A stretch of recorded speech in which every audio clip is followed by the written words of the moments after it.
We're good? All right. I know.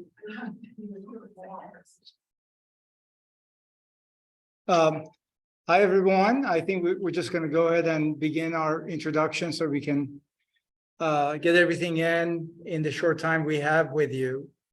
Hopefully, most people recognize me. I'm Ramin Mohammadi. I'm the Associate Provost.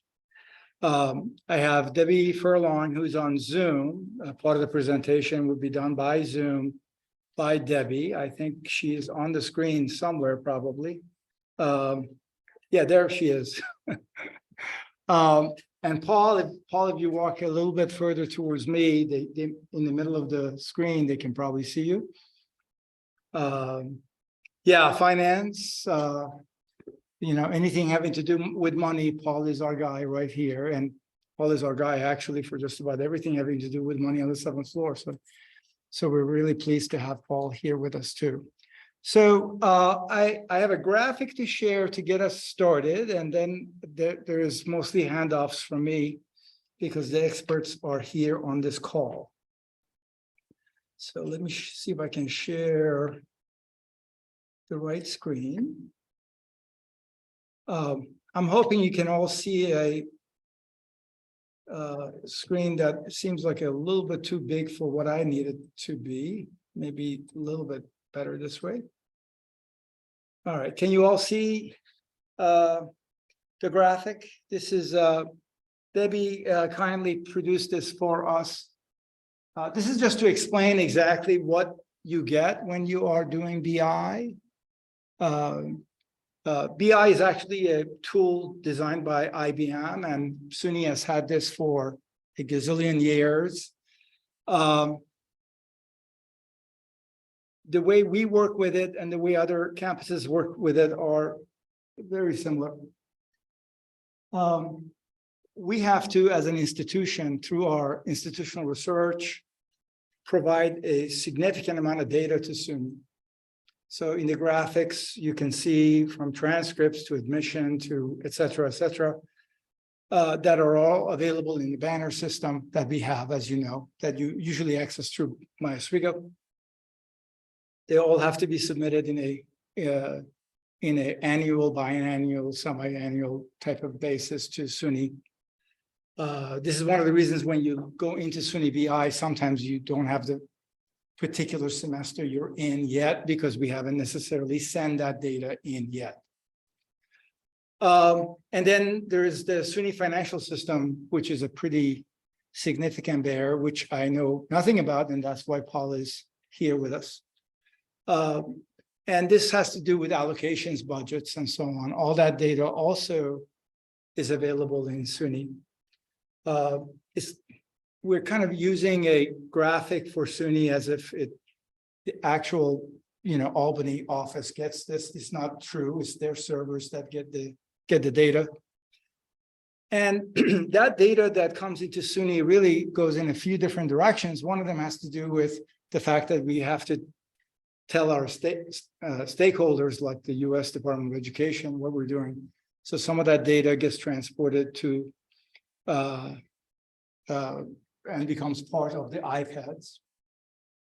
And some of that data then gets sent to the SUNY BI, and that's the one that we're focusing on here.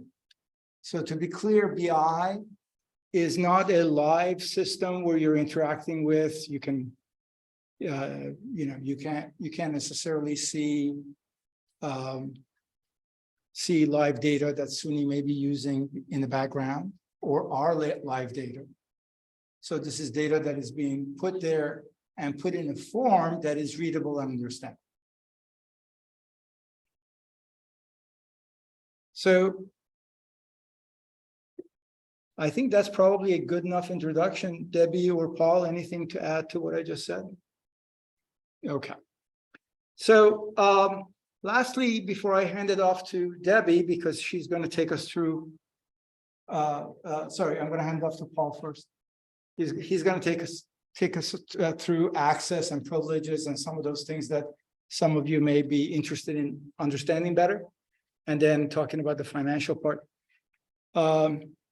We annually do a chairs workshop in August, and we heard from a few people that they want to know more about the finances and budgets, and I thought, they probably should know more about enrollment too, because that data is freely and readily available to all of you. And most people, probably 99% of our campus doesn't even know that is accessible.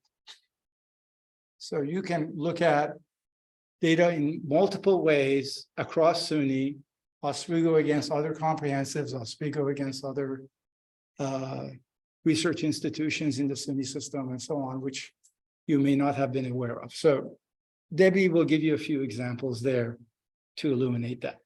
But ultimately, you just log in and do whatever you want to do. I mean, you literally have access to that dashboard and should be able to see what you wish to. I'm going to stop sharing. And I'm going to hand it over to Paul. You want to operate over where they can see? Good afternoon, everyone.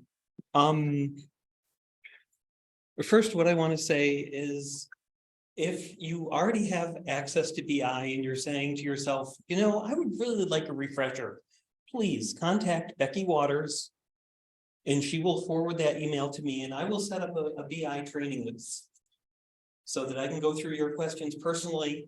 Today is just kind of to get you an idea of what we can do with this information. And Becky Waters is our point person for that. She will hand the email off to me. She would prefer that it come through her. And I completely understand that. That way we don't have any conflict of interest if I don't know about something that she's aware of. That just adds another filter on there, and it doesn't add that much time, because basically she reads it over quickly and says, take care of this. So it takes a little bit to get into BI because I have multiple systems that I have to manipulate that require overnight refreshments. So if you contact me on a Monday, the earliest I can get you in would be a Wednesday. And maybe Thursday, depending on how much it has to refresh and how it propagates across the system.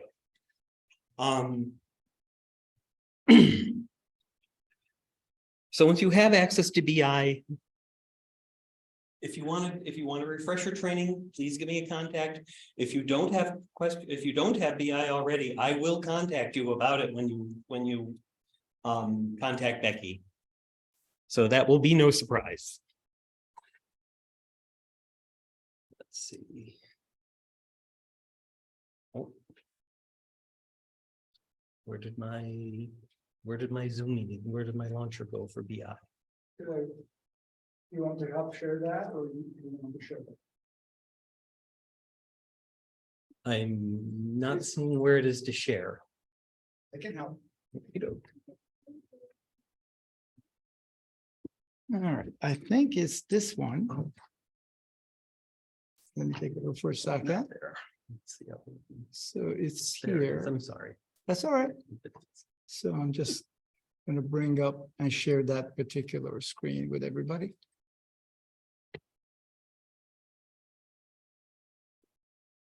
Okay, everybody should see that, right? So this is what I call the BI landing page. As soon as you log into BI, the URL is at the top of the page. I don't know if it shows or not. We shared but I can also, if you contact me directly, paul.minor@oswego.edu, I can send you the link as well. Well, if some of us have an abbreviated version of that, because I don't see, that's not what I'm seeing. The key to what you will see is that Paul has financial things, and if you don't have those, some of the stuff that he can see, we can't see. So if you go under dashboards, if you see financials, you've been provided business intelligence for financials. There will be a group of dashboards that are available.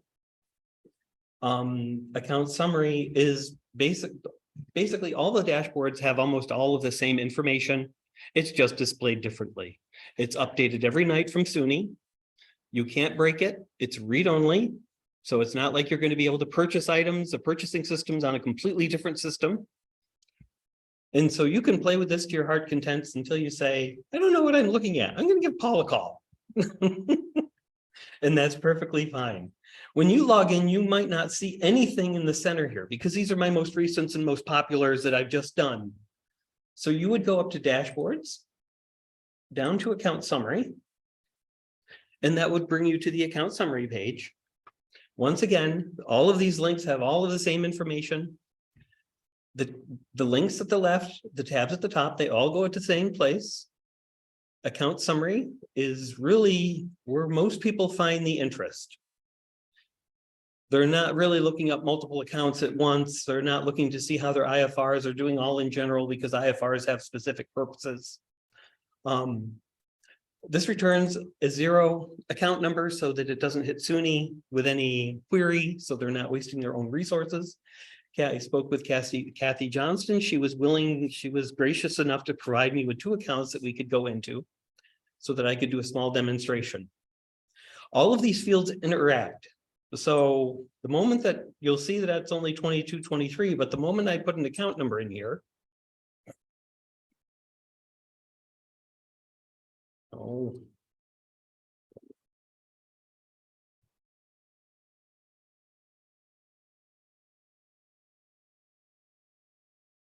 you'll see that we go all the way back to 3-4. So if you're looking for history on your account, there you go. You can select multiple years. I'm going to stick with the current year so far and see how that looks. The campus, you don't need to worry about selecting. A cost center month description. If you're looking for a particular month, this would be the months. We also have the lapsed years included, so that's our cleanup for the fiscal year. So once September is ended, SUNY closes the books for that previous year and says, sorry, we're done. So if you ordered a chair in May and it's not coming in until August, we can still pay it out of the previous year's funds. When September closes, they just cancel out the PO, make a new one, and charge it to the new year. Your sub-fund group, really not something that you're going to need to worry about. So basically, you have your account number, your fiscal year, and if you want a particular month. If you don't choose a month, it will give you everything. So if I unchecked fiscal year, it would bring me all the fiscal years all at once. So they're restricted fields that catch everything, or that catch only what you're telling it to. Otherwise, it will catch everything. You do apply. And we're provided with a table in the center.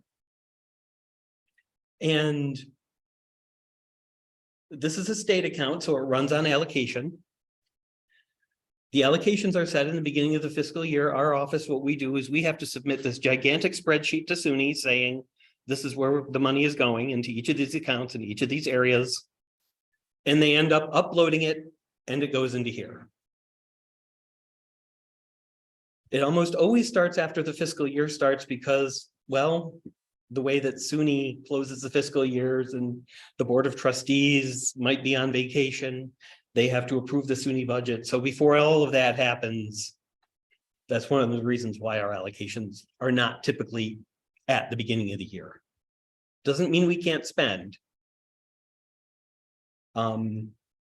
Because there are overrides that SUNY allows us to have for that, but we do keep close eye on it until our allocations hit. So you have your allocation, you have your expenditure total. Your expenditure total is when something has been paid. The check has gone out the door, the ACH has been transferred over to your vendor. A pending expenditure means when something comes in, we can't pay something until something comes in. Once it comes in, it becomes a pending expenditure. The pending expenditure will sit there for 30 days because SUNY wants to maximize interest in their accounts, and then they'll pay it.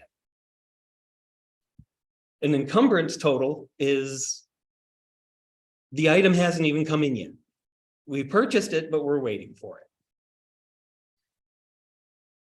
And depending encumbrance is something that has not yet really happened. It's hit the system, we're expecting it to happen. It may or may not happen. So it might, you'll see the charge move from pending encumbrance to encumbrance total to pending expenditure to pending expenditure total. And you will actually see the dollar amount go from one column to the other as it zeroes out the one before it.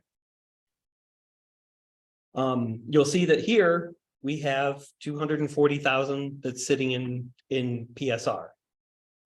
PSR is personal service regular, and this is for your permanent types of employees. So this would be for your tenure track faculty, those who are on, those that are permanent, those who are tenured, those who are not tenured but on a tenure track. Administrative assistants would be in here. Lab instructors, if they're full-time, would be in here. OTPS is other than personal service. So this is everything outside of payroll. So if you buy a book, if you buy a CD, if you buy a desk, that's where it all comes from. The numbers are clickable because they're blue, and they will bring you to some other pages that give you more detail. I'm going to start with OTPS expenditure because that's really what people are most interested in, is what have I spent my money on? I know how much I have, that I don't, you know. So if you click on that and do document detail, that will bring up a page, and the up and down arrow will show you everything all at once. So this has got 100 rows. So this will show you all of your vendors and all of your expenditures. Once again, you see blue, and if you see blue, you can click on it, and it will bring information up. It will bring this tab up, and what this is, basically it says, this is how much you were charged for this PO, and at the bottom, it will give you the description. Academic Affairs Retreat for the fall 2022, please pay per attached invoice.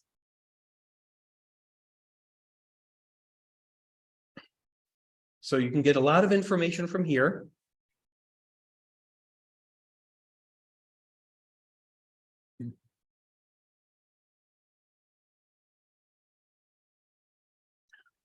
Now you'll notice that a lot of these numbers are black, and if they're black, they are journal transfers. And normally what would happen is that would be the P card. So you can see there's ProfTech would be in there. We don't know what you purchased. That's why we do the P card reconciliation, so that you can say these purchases are what our office has done. You submit them off to purchasing when the final paperwork to purchasing. Hopefully you have a copy so that if you go back and you say, God, what did we buy then? You'll have that information handy.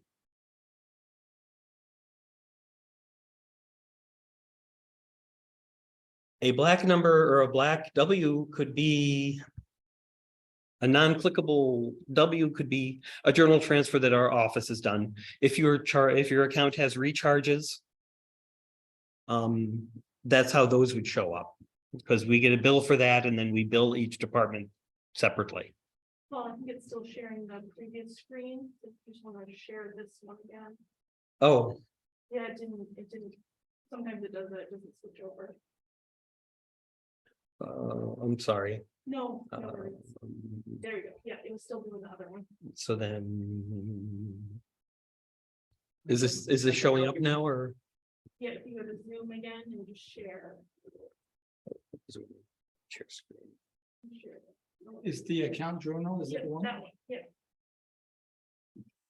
I'm sorry, that brings us back to this page, and this is where I was talking about the W's.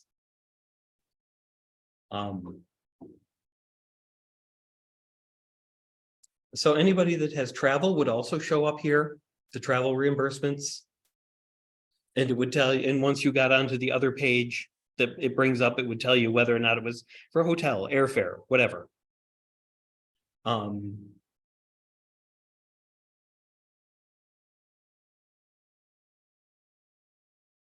The problem with this table is that, and this is frankly my beef with BI, is that it sorts from left to right. And when I say left to right, it sorts the first column, then the second column, then the third column.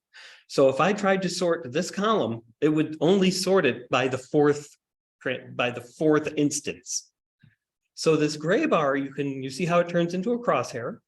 You can pick it up, drag it down into the table. And since the rest is all Oswego, since all we can see is Oswego, it kind of comes handy to see everything all at once. And then you can see all of your vendors all at once. Once I close this out and it comes back in, that change will be disregarded. It will go back to the way it was. You can't break this. So feel free to do whatever you want with it. If something does happen, oh my God, give me a call and I'll get you all straightened around again. The chances of that happening, not very good. It's pretty good of taking care of itself. The back button on your browser is not your friend. That will reset all of the values in the previous table. So you'll have to put the account number and the fiscal year and apply to get back to where you were. SUNY has in the finance warehouse, we have 3 people full-time in SUNY that work on this. They're not great at telling me when things change. So I don't know exactly what the difference between the back and return is. So, but you can export this data to Excel. You can print it off to PDF if you needed to do that. Excuse me, if you needed to do that.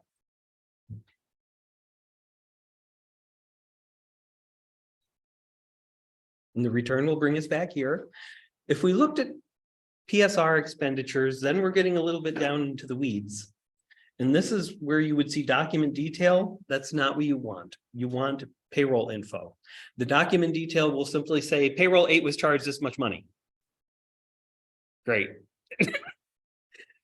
But to get into the weeds, it says restricted access. Oswego has never been a restricted campus. If you can see the account, you can see everything in the account. People get worried and cranky about salaries, but just on Friday, I sent over to the library, to the reference desk here, a list of everybody's salary on campus. We are required by law to do that.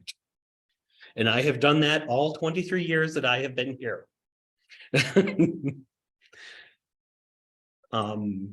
It's much more accurate than, let's say, see through New York.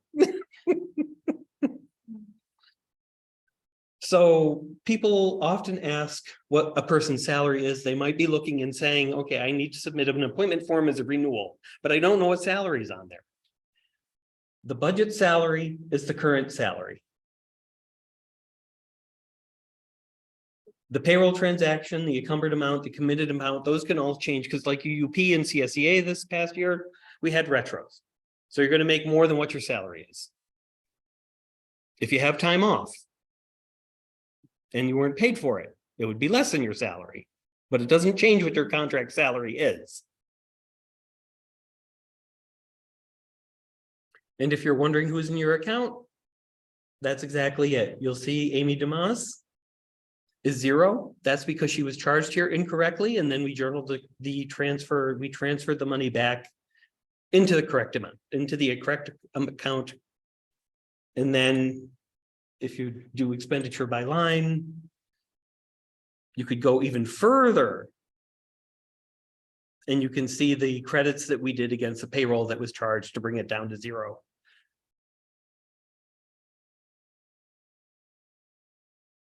So if somebody is paid incorrectly, what that typically means is a line number has an account number appointed to it. So the moment that HR sees a title is also has a line appointed to it. They pick a line, the account number that's associated with that line. No one lets us know. We find out after we audit the payroll every 2 weeks to find this stuff out. So we keep very, very close track according to the appointment forms when things are supposed to happen. And that's what HR uses to put this information in. That gets put into SUNY. SUNY then uses that to pay. Then we audit it at the end. The only thing we do not do that for are students. Graduate students we do, but regular students we do not. There's just too many. And what then I was going to go to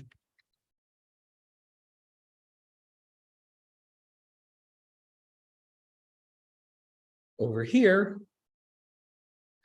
And this account has temp service, which the other account did not. And temp service is for your temporary employees. So that would be your adjuncts. It would be graduate students. It would be regular students. It would be extra service. So if you had someone who picked up an extra course because someone was ill, you would be compensated for that. If you did a course development, you would be paid out of extra service for that, because that's not part of your normal contracted duties.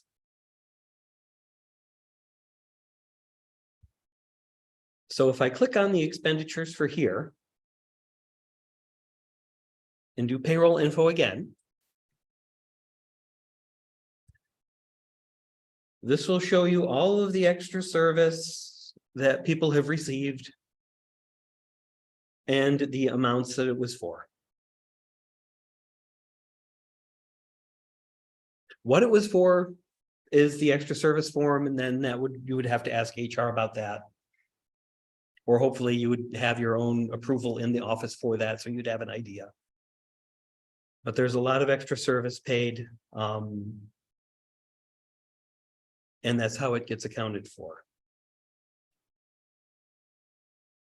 But typically a lot of people aren't interested in PSR and temp service, are really interested in OTPS, document the detail. We had some journal transfers done in those amounts. And that's how that. And that's really how BI works. So really what I would say is get in there, play around. When you reach a point where you have a question, give me a call. And I ask for a call because it's easier than going through 30 emails with attachments. This is what I'm seeing. Why am I not seeing this? I can look at the screen at the same time and I can explain to you in a couple of minutes something that's going to take 4 days otherwise. So I'm very approachable in that way. I don't mind calls. Thank you, Paul.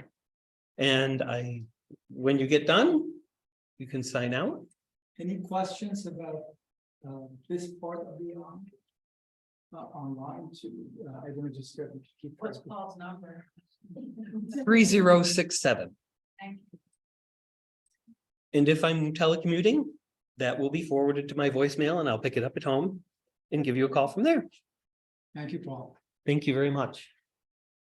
All right. Debbie, would you like to share your screen? It might be just easier than telling us to navigate for you.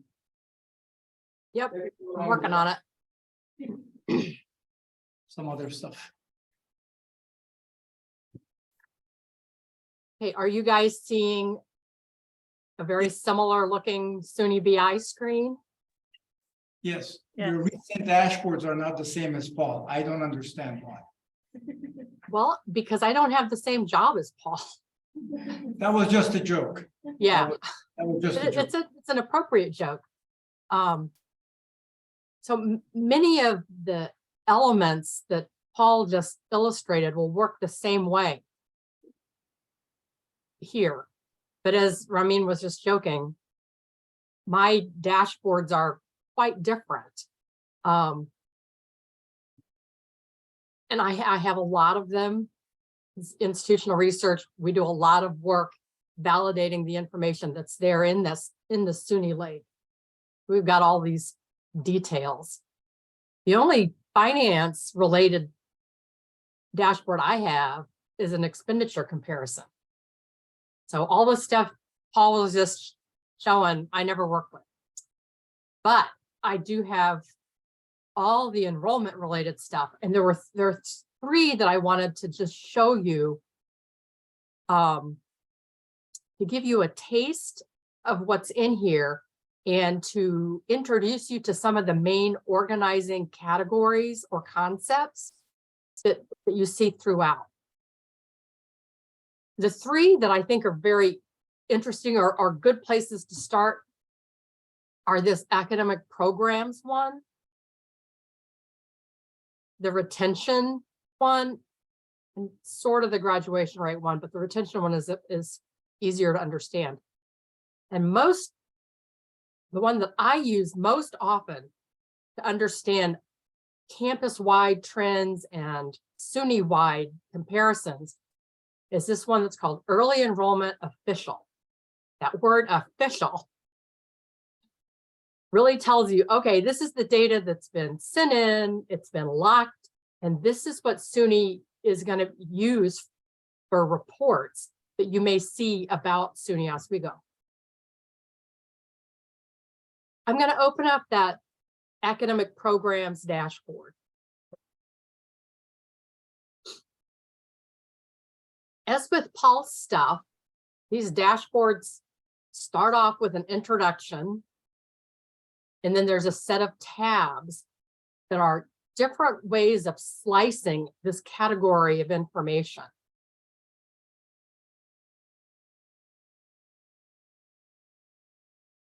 I'm going to open the first one because it's easier to have a concrete example. Except that it's processing, please wait. Okie dokie. These selections across the top vary from dashboard to dashboard, but there are many elements that will be the same. We can pick different campuses.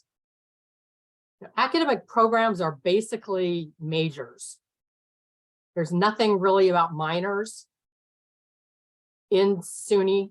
We don't send that information to SUNY. We have some majors where students can be enrolled in either a BA or a BS, or an online or not online. And a lot of times those will be tracked as separate programs. So you gotta know your own area in order to really use this data.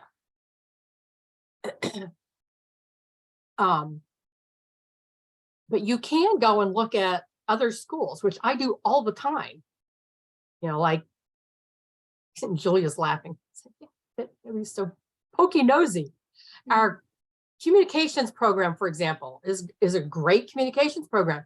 But its enrollments have been kind of sluggish lately.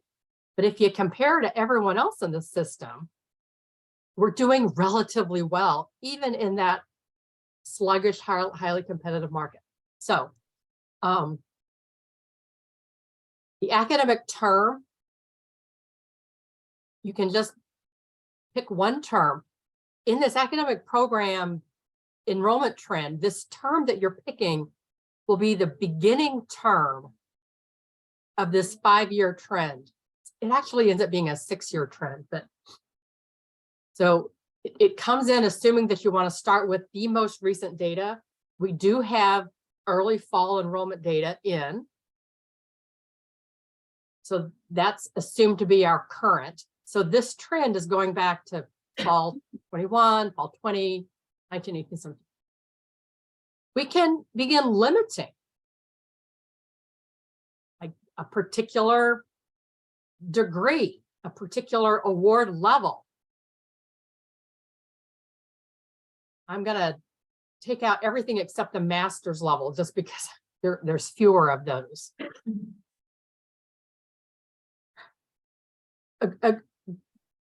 Many elements of SUNY BI categorize information according to CIP codes, CIP codes. That stands for Classification of Instructional Programs.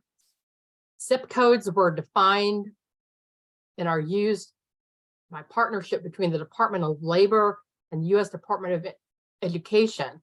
And they were defined in order to track manpower needs and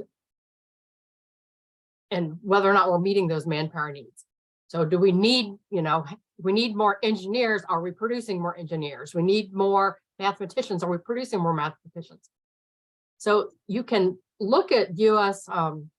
Department of Ed's National Center for Ed Statistics site and look up CIP codes and learn a lot about that. You can just dive in and start using them. There's about 50 or 60 what are called 2-digit areas, which are very general areas.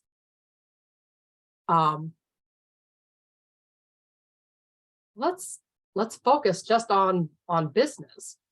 Business is CIP code 52.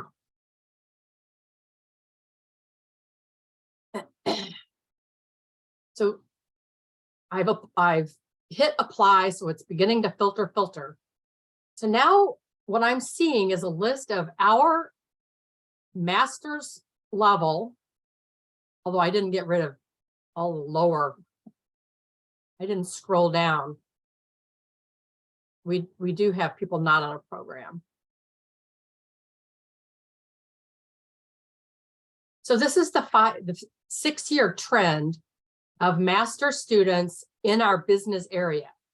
These are the different programs that we have. This is the fall 22 enrollment, and this is the enrollment going back. I happen to know that this code is the online MBA program. And we've been really looking at this one because its enrollments were not as robust. Right? COVID hit them. They're coming back with a vengeance this fall. You know, this is a very healthy growth. It's a 17% increase over 5 years ago, but you know, next year it's going to be harder to keep up. You get a nice visualization, which is just a repeat of these numbers down here. But I could leave these things the same, and I could go and say, you know, I really wonder how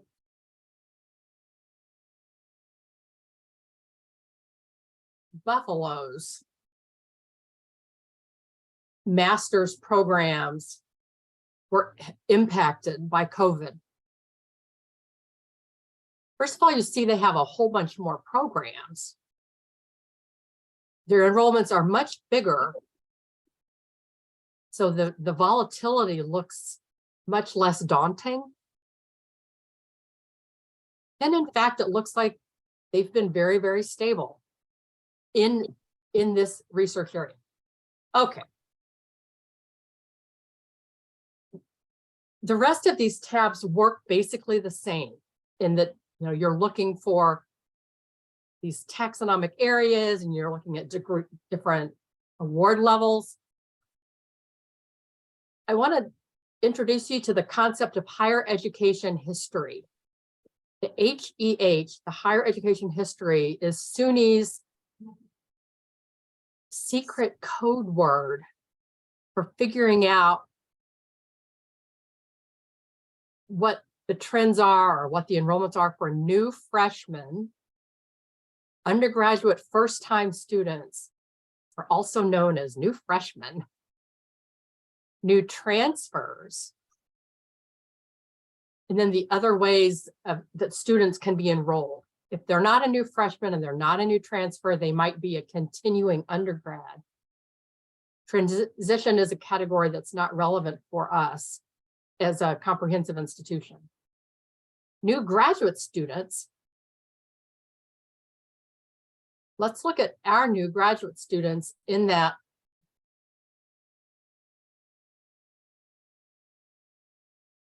business space.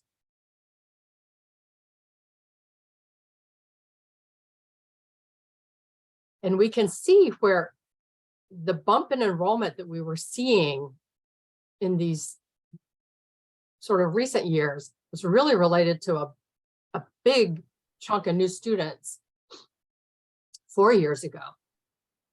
This increase is the one I was just speaking of. You know, we're doing very well in coming back. This is new students that started in the fall in that program area. Okay, so that's one of the dashboards I wanted to show you. Let me quickly bring up the retention dashboard. Retention is an area that's very relevant for undergraduate degree seeking students.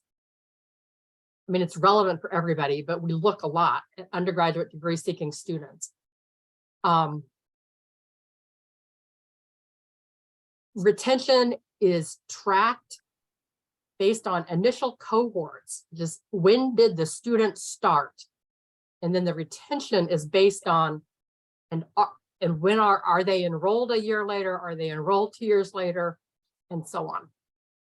So right now the default is set up to look at the retention of students who began last fall, what % of them were enrolled again this fall? The default is to come in with all campuses. So we can not only look at us, we can also look at these broad 2-level SIP codes for every other school. So when we look and we say, oh my God, you know, we lose so many students from program X, a lot of times it's because some programs just have a high propensity for students to try it and to not like it and to decide they want to do something very, very different and to want to start fresh someplace else. To see all of the rows, this little double arrow guy will explain everything, expand everything, explain everything. I wish. So I'm scrolling. I'm probably giving you guys like a headache.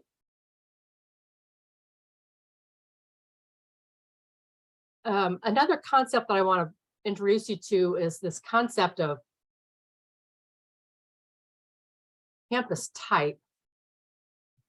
The campus type description, there's 4 types. There are doctoral degree granting institutions, and they're always going to be listed first. It's not just our research institutions, it's also places like Alfred Ceramics that have a doctorate program.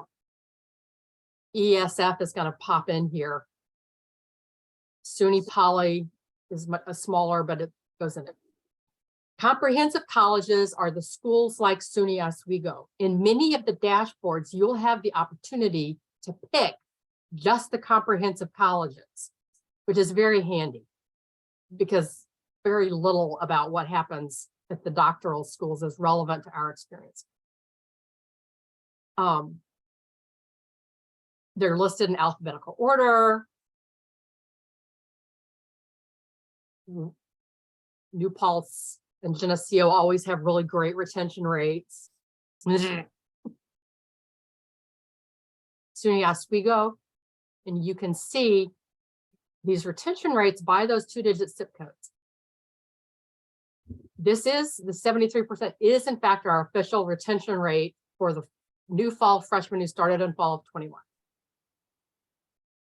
The retention information by program area is very interesting, but you must understand that students are put into categories based on what they're studying in their first semester.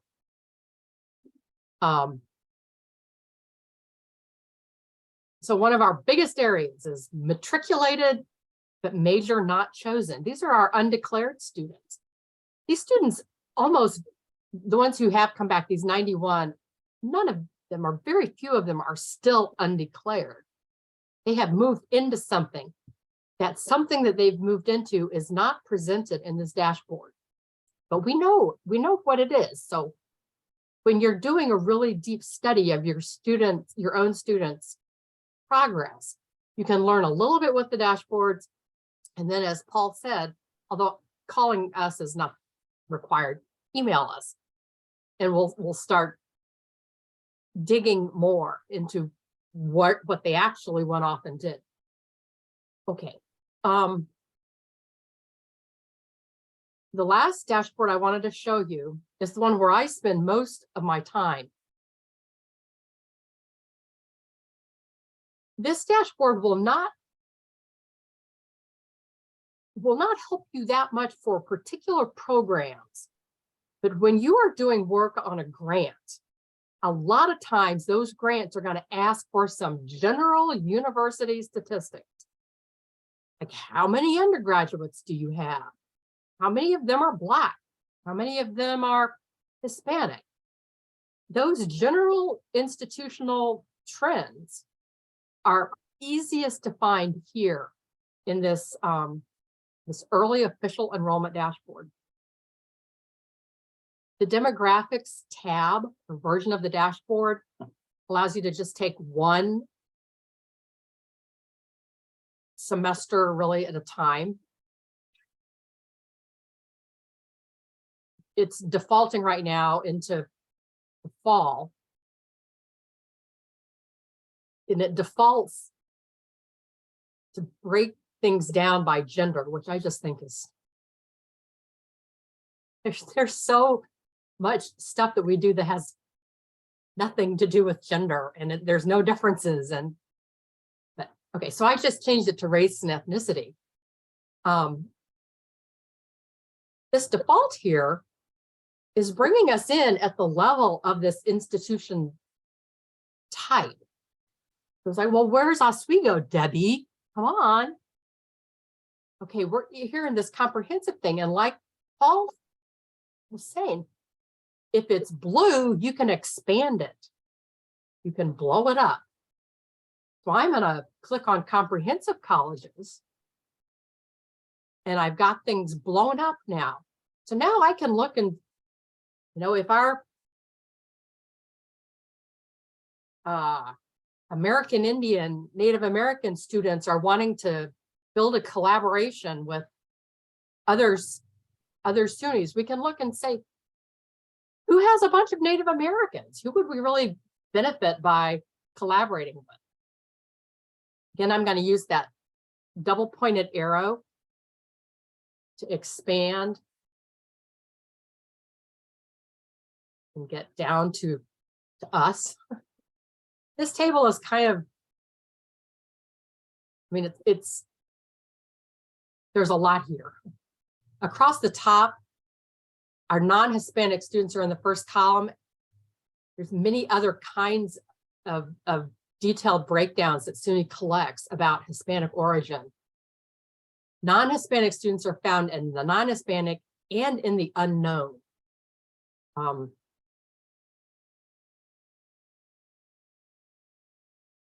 going to come back down to SUNY Oswego. One of the things that is true about SUNY Oswego, so we have a great many African-American students who are also Hispanic. They end up being counted for our official counts as Hispanic, because that's how the Census Bureau does it, how the Department of Labor does it, and how the Department of Ed does it. I don't know how this Hispanic Trump practice started. Another thing that's, excuse me, that's embedded in here that I'll just tell you, you cannot discern this from SUNY, from the dashboards. Many of our Native American students are actually more than one. They're underrepresented multi students. A lot of times we look and it's like, boy, we don't have hardly any Native American students, or only 31 in the whole campus. As a matter of fact, we have over 100. But the majority of our First Nation students are also Hispanic, or they're also white. So they come in down here. And we do have some deeper areas where in our own data, we can poke and pull those things out.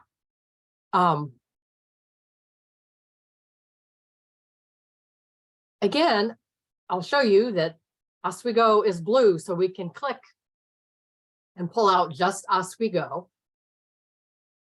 And we can toggle back and forth to these different categories. I'm going to return, and I'm illustrating that using the return key or the return button is how you do it. You don't use the back arrow. Follows right. That will just hose your work.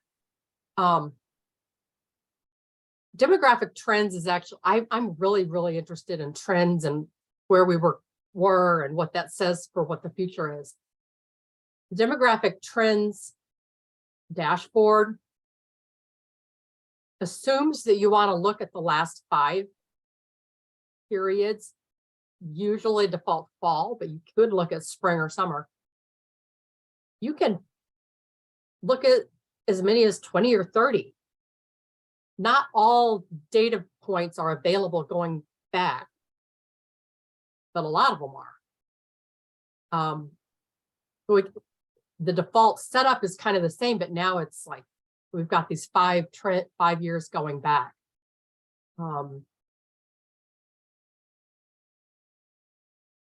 Here's your higher ed history again. Let's look and see who besides Oswego had a great fall for new freshmen, and then that'll be the last thing that I illustrate. I'm going into the comprehensive colleges where we're going to be located. Everything is broken out by something. Yeah, but I'm going to go to age because for the most part, we're looking at our traditional age students.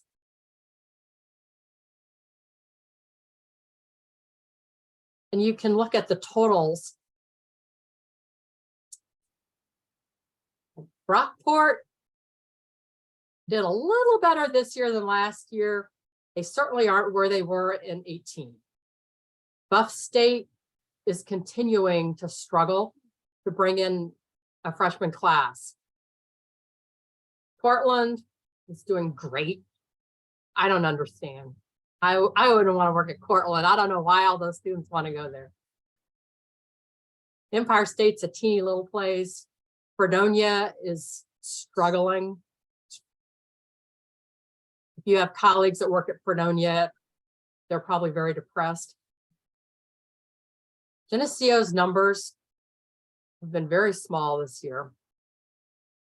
New Paltz is doing very well. Old Oswego is kind of a non-traditional school. They're doing well. Oneonta is definitely coming back. They had a tough time last year. And then you see Oswego, we're back to our pre-COVID level, and we're working very hard to stay there. Plattsburgh, Potsdam is very much struggling. Well, this is a really depressing way to end, isn't it? I mean, we're doing good, but you know, it's like a schadenfreude. I don't really want everybody to do bad. So that's the early enrollment. I'm going to stop sharing. That's great, Debbie. We didn't really leave a whole lot of time for you folks to try things out, but as Debbie and Paul have both mentioned, if you need our help, we are certainly more than willing to provide it. But BI, by default, the enrollment information should be available to everybody. It is the financial one that obviously you need a specialized granular permissions to have access to accounts. So by all means, take a look. I think when you're doing your self-study, you're trying to look at enrollment patterns for yourself, enrollment patterns for similar institutions in the system. All of those things are very well available to you in BI. You don't really have to ask anyone. And if you need additional one, as Debbie said, you can certainly ask her office. All right. Thank you all for attending. And we're just going to let Jessica do whatever her specialty is. Thanks, everybody. Thank you, everyone. All right, Paul, good job. Thanks, Debbie. Bye, guys.